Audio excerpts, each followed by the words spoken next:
សួស្តីអ្នកនរគ្នាឥឡូវខ្ញុំមកបង្ហាញអំពីគ្រឿងលេខខ្លះៗដែលត្រៀមបំពាក់នៅលើប្រភេទហាក់ឡេ Davidson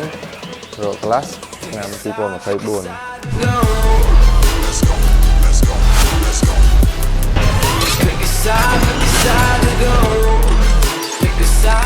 ្ញុំចង់បង្ហាញអ្នកទាំងអស់គ្នា